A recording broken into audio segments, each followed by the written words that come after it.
திருமுழுக்கு யோவான் கொலையுண்டதை கேள்வியுற்ற இயேசு அங்கிருந்து புறப்பட்டு படகிலேறி பாலை நிலத்தில் உள்ள தனிமையான ஒரு இடத்திற்கு சென்றார்.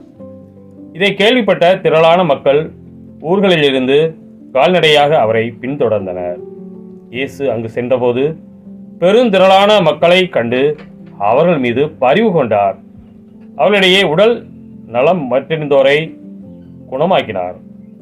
மாலையான போது சீடர் அவரிடம் வந்து, இவ்விடம் பாலை நிலம் ஆயிற்றே, நேரம் ஆகிவிட்டது, ஊர்களுக்கு சென்று தங்களுக்கு தேவையான உணவு வாங்கிக் கொள்ள மக்கள் கூட்டத்தை அனுப்பிவிடும் என்றனர்.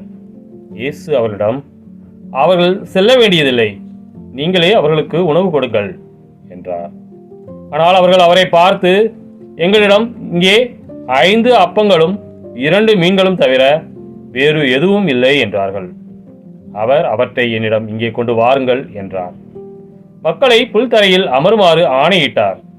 அவர் அந்த 5 அப்பங்களையும் 2 மீன்களையும் எடுத்து வானத்தை அண்ணார்ந்து பார்த்து கடவுளை போற்றி அப்பங்களை பிட்டு சீடர்களிடம் கொடுத்தார். சீடர்களும் மக்களுக்கு கொடுத்தார்கள். அனைவரும் வயிறார உண்டனர். எஞ்சிய துண்டுகளை 12 கூடைகள் நிறைய எடுத்தனர். பெண்களும் சிறு பிள்ளைகளும் நீங்களாக உணவு உண்ட ஆண்களின் தொகை ஏறத்தாழ 5000.